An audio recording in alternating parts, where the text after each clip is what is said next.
Buon pomeriggio e benvenuti a questo appuntamento con l'informazione su Tele Friuli. Domani mattina si riunirà il Consiglio dei Ministri per decidere le nuove misure anti-Covid in vista della scadenza del DPCM attualmente in vigore.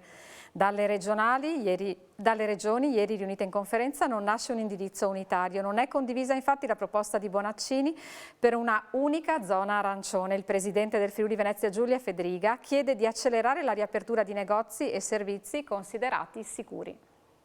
Le regioni presenteranno al governo una piattaforma di proposta in vista del prossimo DPCM nella convinzione che occorra un deciso cambio di passo nella campagna vaccinale e per la ripresa economica. Per questo è stato chiesto al governo un incontro urgente. Sono le parole che ha detto il presidente Stefano Bonaccini al termine della conferenza delle regioni tenutasi ieri. La priorità sulla quale concordano tutti i presidenti è quella di accelerare una campagna vaccinale che dicono sta andando a rilento e non per disguidi organizzativi o indisponibilità della popolazione. Il problema è nell'approvvigionamento e per questo si chiede al governo di intraprendere ogni sforzo per reperire più dosi. Su questo tutti d'accordo, non altrettanto invece sulla proposta lanciata dallo stesso Bonaccini di una zona arancione a livello nazionale per diverse settimane. Con Bonaccini ci sono i presidenti di Campania, in parte Lombardia e Toscana, non invece gli altri. Ad esprimere la contrarietà è stato il vicepresidente della conferenza Toti, che invece si dice favorevole a una zona gialla nazionale. Contrario al tutto arancio anche il presidente del Friuli Venezia Giulia, Fedriga, secondo il quale è necessario rivedere l'elenco delle attività economiche che mettono a rischio la tenuta del sistema sanitario e che non possono riprendere vanno indennizzate, dando invece alle altre la possibilità di riaprire in sicurezza. Dunque accelerare la riapertura di negozi e servizi che sono considerati sicuri. Il governatore ha inoltre rimarcato come sia importante che si concretizzino le rassicurazioni ricevute sull'assegnazione di fondi da parte del governo a regioni e province speciali per l'esecuzione dei vaccini da parte dei medici di medicina generale. Se le dotazioni economiche per questa azione avvenissero solo attraverso un aumento della dotazione del fondo sanitario, ha detto Fedriga, si creerebbero danni e squilibri intollerabili verso le regioni che non aderiscono a quel fondo, bensì finanziano la sanità con risorse proprie. E a tal proposito, oggi alle 19 il Governo e le Regioni si riuniranno in videoconferenza in vista del Consiglio dei Ministri di domani mattina per valutare le nuove misure anti-Covid. Sempre in tema di Covid, quarantena per tutti gli insegnanti, alunni e il personale ATA di tutti gli ordinamenti scolastici presenti a Gradisca di Sonzo. È questo il provvedimento del Dipartimento di Prevenzione dopo i 15 casi di positività al Covid, tra i quali almeno uno è collegato ad un focolaio di variante inglese. Abbiamo in collegamento con noi il sindaco di Gradisca di Sonzo, Linda Tomasincic, con la quale cerchiamo di capire le ultime novità dalla cittadina goriziana. Sindaco, ci sente? Eccola. Sì, molto bene, grazie. Qual è la situazione attuale? Allora, la situazione attuale è questa. Da ieri, ora di pranzo circa, è uscita una circolare della dirigente scolastica che ha diffuso il provvedimento del Dipartimento di Prevenzione di Gorizia che ha disposto la quarantena per tutti gli alunni, il personale ATA e i docenti delle scuole cittadine, dall'infanzia alla primaria alla secondaria di primo grado, cioè alle medie. Sono circa 500 bambini più il personale, più appunto i docenti, quindi una grande fetta della popolazione coinvolta, con inevitabili disagi e ripercussioni sulla vita delle famiglie. Un provvedimento quindi molto drastico, ma la situazione che la dottoressa Breda del Dipartimento di Prevenzione ci ha illustrato secondo sua indicazione, secondo suo giudizio, imponeva ecco, questa decisione. Quindi procederete con la didattica a distanza? Sì, le scuole di Gradisca lo stanno facendo fin da questa primavera. Naturalmente ci sono delle diversità tra i vari ordini scolastici quindi una graduazione anche dei tempi, no? Che i bambini possono anche sopportare in base alla loro età, davanti ai PC, davanti ai tablet per la didattica a distanza. Quindi comunque sicuramente sarà erogata, già diciamo sono organizzati in questo modo i docenti e le famiglie. Se le famiglie avessero ancora necessità di dispositivi o di schede per il collegamento, l'istituto comprensivo è a disposizione e a loro va inviata la richiesta. Perfetto, la ringrazio per queste delucidazioni e le auguro buon lavoro.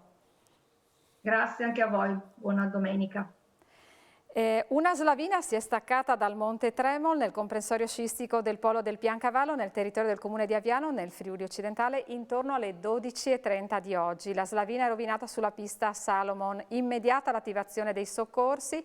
Sul posto alle 13 c'erano già i carabinieri del nucleo sciatori della stazione di Aviano, i tecnici di promoturismo, i volontari del soccorso alpino CNAS, l'elicottero sanitario decollato dalla Elibase di Campoformido, l'elicottero della PCR del Friuli Venezia Giulia. Non ci sarebbero al momento evidenze di persone travolte dalla slavina. L'area interessata dalla slavina è tra quelle attenzionate per il pericolo di distacchi. È chiusa, ma non si esclude che qualche sci alpinista possa essersi avventurato in autonomia in questa zona. Le operazioni di soccorso mirano a escludere la presenza di qualsiasi persona in questo luogo. Nessuna, come ho detto, pare sia rimasto coinvolto.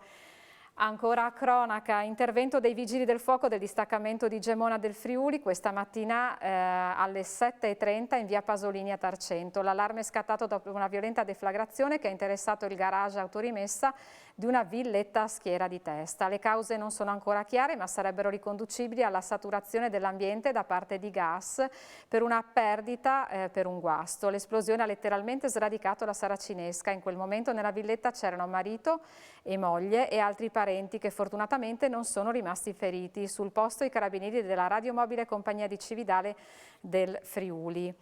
Diversi incidenti questa notte sulle strade della provincia di Udine. Uno si è verificato poco prima delle 19:30 di ieri in via Divisione Iulia a Paluzza per causa in corso di accertamento da parte dei carabinieri della compagnia di Tolmezzo, intervenuti per i rilievi e viabilità. Il giovane conducente di una Peugeot ha perso il controllo ed è finito fuori strada. Per fortuna non è rimasto ferito, si tratta di un ragazzo che vive in Carnia. Sul posto sono intervenuti i vigili del fuoco per la pulizia del manto stradale. I vigili del fuoco sono intervenuti poi anche sempre nella prima serata di ieri in via Marano a Pasian di Prato per la messa in sicurezza di un palo del telefono pericolante danneggiato a seguito dello schianto di un'auto il cui conducente ha perso il controllo. Nessuna conseguenza che di tipo sanitario per l'automobilista. I vigili del fuoco hanno messo in sicurezza l'area interessata dall'incidente. Terzo incidente stradale, poco dopo le 22:30 sempre di ieri in via Roma a Povoletto per causa in corso di accertamento da parte dei carabinieri della stazione di Remanzacco, intervenuti per i rilievi e la viabilità. Il conducente di un mezzo da lavoro ha urtato con uno specchietto un ragazzo di 25 anni di Faedis che stava camminando al vicino pub Old West. Il giovane è finito a terra, ferito in maniera non grave, è stato trasportato per accertamenti con l'ambulanza all'ospedale Santa Maria della Misericordia di Udine. Un incidente stradale infine anche a Pocenia lungo la provinciale 43 a Torsa. Anche in questo caso la persona non è rimasta ferita a seguito della fuoriuscita autonoma che non ha coinvolto altri pericoli. Torniamo per un attimo alla questione Covid. La settimana appena conclusa mostra una situazione in miglioramento con diminuzione del numero di nuovi casi e con una riduzione della pressione sul servizio sanitario sia in area critica sia in area non critica. È questa in sintesi la situazione del Covid in Friuli secondo l'analisi scientifica dell'andamento della pandemia fatta dal data scientist della SISA Guido Sanguinetti. Nella settimana scorsa si sono rilevati 1.778 nuovi casi. Il numero delle persone testate per la prima volta scende però a 14.843, con un rapporto di casi positivi sui casi testati in lieve diminuzione al 12%, riporta Sanguinetti. La rassegna invernale InFile, organizzata dall'associazione Icolonos, sbarca in TV. Le tradizionali conferenze cambiano format e saranno proposte su Telefriuli la domenica alle 19:15 a partire da oggi. Il primo appuntamento della rassegna, sottotitolata Dalle stalle alle stelle, ha per protagonista Angelo Floramo, che racconta la storia del Friuli. Ce ne parla il direttore artistico Federico Rossi. Allora aspettiamo un signor Duc su Tele Friuli, alle 7:15 dopo da notiziari, per il primo appuntamento di questa sperimentazione che i coloni si hanno fatto stante alle emergenze sanitarie e grazie anche alla partnership con Tele Friuli. Il primo appuntamento alle una delle tre conferenze televisive di infile, che stanno intitolate Dagli Stallis agli Stellis, e che verrà fatta di Angelo Floramo, che dal suo ultimo libro dedicato alla breve storia del Friuli, chiacchiererà appunto di una piccola storia del Friuli, chiara dal punto di vista di un etiere, di un popolo, che non via dai secoli è stato un crociere, un incontri e un scontri fra popoli, culture e valori, che dopo hanno definito che è un'identità, che è un'identità furlane, che non sta mai ferma ma che è sempre in movimento. E il movimento sarà dato anche dalle letture che verranno interpretate di Fabiano Fantini e dalle musiche di Riccardo Pes, che è un violoncellista furlan di nome internazionale. Basket, tra poco alle 18 in campo la Web Gesteco Cividale contro la capolista Vicenza. Sentiamo le parole di coach Pillastrini alla vigilia. È una squadra terribilissima, è la prima in classifica, è quella che ha vinto più di tutte le altre finora, quindi un motivo ci sarà.